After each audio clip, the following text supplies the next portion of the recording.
السلام علیکم ناظرین، میں ہوں آپ کا میزبان محمد اسلان اور آپ دیکھ رہے ہیں بی نیوز۔ آئیے بات کرتے ہیں آج کی تازہ خبر پر۔ دنیا کے سب سے طاقتور ملک کا صدر ایک ایسی جنگ میں امن کی بات کرتا ہے جہاں ہزاروں بے گناہ فلسطینی مارے جا چکے ہیں، لیکن کیا یہ امن واقعی انسانیت کے لیے تھا یا پھر یہ صرف پیسے اور طاقت کے کھیل کا ایک نیا باب تھا؟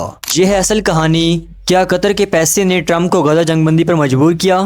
دیکھیں، امریکی صدر ڈونلڈ ٹرمپ، جنہوں نے کبھی فلسطین کے لیے ایک سخت اور نفرت انگیز رویہ اختیار کیا تھا، اچانک غزے کے لیے سیز فائر یعنی جنگ بندی کی کوششیں شروع کر دیتا ہے۔ لیکن آخر کیوں؟ کیا ٹرمپ کو واقعی فلسطینیوں پر رحم آ گیا تھا یا پھر پیچھے کچھ ایسا تھا جس کا تعلق اربوں ڈالر کے بزنس ڈیل سے تھا؟ اصل کہانی کا آغاز ہوتا ہے قطر کے خلیج کا ایک چھوٹا مگر بے حد امیر ملک جو امریکہ کا قریبی اتحادی بھی ہے۔ سب کچھ بدل گیا ستمبر 2025 میں، جب اسرائیلی علاقہ طیاروں نے قطر کے دارالحکومت دوحہ میں ایک رہائشی عمارت پر 10 میزائل فائر کیے۔ اس عمارت میں حماس کے سیاسی رہنما موجود تھے جو اس وقت قطر کے ثالثی میں امن مذاکرات کر رہے تھے۔ حماس کے رہنما تو بچ گئے، لیکن حملے میں 6 افراد مارے گئے، جن میں ایک قطری سیکورٹی اہلکار بھی شامل تھا۔ یہ حملہ صرف قطر کے لیے نہیں بلکہ ٹرمپ کے لیے بھی ایک جھٹکا تھا، کیونکہ قطر اس وقت امریکہ کا قریبی اتحادی تھا اور ٹرمپ کے اپنے بزنس مفادات بھی وہیں جڑے تھے۔ اس لیے ٹرمپ نے فوراً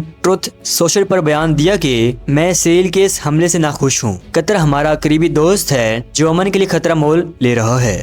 یہاں سے کہانی نے نیا موڑ لے لیا۔ ٹرمپ جو اب تک اسرائیل کی ہر کارروائی کی حمایت کرتے تھے، اچانک اسرائیل پر دباؤ ڈالنے لگے۔ انہوں نے وزیر اعظم نیتن یاہو سے براہ راست کہا کہ تمہیں یہ سیز فائر ماننا پڑے گا، میرے ساتھ ہو تو یہی کرنا ہوگا۔ یہ دباؤ اتنا بڑھا کہ نیتن یاہو کو قطر کے وزیر اعظم سے معافی مانگنی پڑی اور یہ معافی نامہ وائٹ ہاؤس اور قطری حکام نے خود تیار کیا۔ اب سوال پیدا ہوتا ہے، ٹرمپ اچانک قطر کے لیے اتنا حمایتی کیوں بن گیا؟ اس کا جواب چھپا ہے پیسے میں۔ قطر نے پچھلے سال ٹرمپ، ان کے خاندان اور ان کے دوستوں کے ساتھ اربوں ڈالر کی بزنس ڈیلز کی۔ مثلاً 5.5 ارب ڈالر کا ٹرمپ گولف کورس دوحہ کے شمال میں تعمیر ہو رہا ہے۔ 1.2 ٹریلین ڈالر کا معاشی معاہدہ جس میں قطر نے امریکہ سے بوئنگ کے 200 طیارے خریدنے کا وعدہ کیا۔ 400 ملین ڈالر کا لگژری بوئنگ جہاز جو تحفے کے طور پر ٹرمپ کے لیے نیا ایئر فورس ونز بننے جا رہا ہے۔ اور یہ سب ہوا ہے اسی وقت جب قطر کی سرزمین پر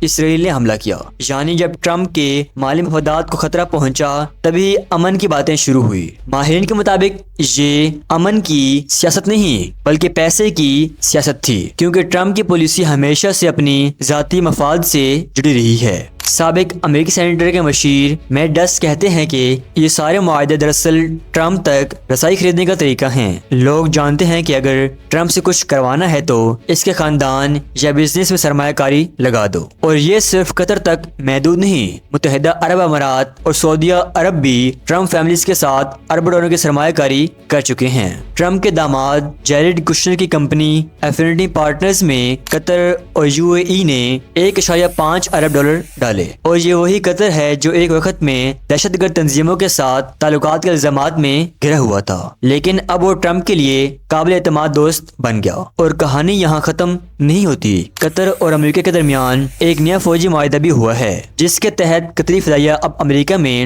F-15 طیاروں کے ساتھ تربیت حاصل کرے گی، یعنی قطر کے پائلٹ اب امریکہ زمین پر امریکی فوج کے ساتھ مل کر کام کریں گے۔ یہ امریکہ کی تاریخ میں پہلا موقع ہے کہ کسی عرب ملک کو ایسی اجازت دی گئی ہو۔ اب بات کرتے ہیں اندرونی سیاست کی۔ امریکہ میں خود ٹرمپ کے امریکی فرسٹ حامی گروپ اسرائیل کے خلاف بولنے لگے ہیں۔ یہ وہی لوگ ہیں جو کبھی اسرائیل کے سب سے بڑے حمایتی تھے۔ اب ٹکر کارلسن اور مارجری ٹیلر گرینی جیسے رہنما اسرائیل کو قاتل ریاست کہنے لگے ہیں۔ اسی دباؤ کے باعث ٹرمپ نے خود بھی کہا اسرائیل ساری دنیا سے نہیں لڑ سکتا۔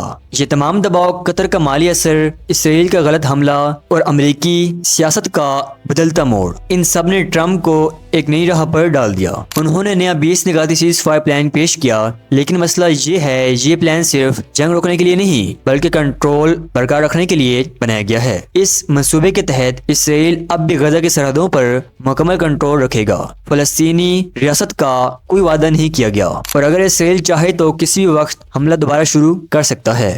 یہ امن نہیں بلکہ اسٹیٹس کو برقرار رکھنے کی کوشش ہے، اور دلچسپ بات یہ ہے کہ اس منصوبے کی اقتصادی ترقی کی نگرانی ٹرمپ خود اور سابق برطانوی وزیر اعظم ٹونی بلیئر کریں گے، وہی ٹونی بلیئر جن پر عراق جنگ کے دوران جنگی جرائم کے الزامات لگے تھے۔ دوسرے لفظوں میں یہ سیز فائر دراصل کاروبار کا ایک نیا موقع ہے، جہاں غزہ کے تباہ حال علاقے میں سرمایہ کاری کے نام پر وہی پرانے طاقتور کھلاڑی اپنی جیبیں بھریں گے۔ آخر میں سوال یہ ہے، کیا یہ امن واقعی غزہ کے عوام کے لیے ہے، یا یہ صرف ایک اور موقع ہے دنیا کے امیروں کے لیے منافع کمانے کا؟ سچ یہ ہے کہ ٹرمپ کے لیے ہر فیصلہ ایک بزنس ڈیل ہے، اور جب تک امن بھی بزنس کے تابع رہے گا، فلسطینیوں کے لیے اصل آزادی صرف ایک خواب ہی رہے گی۔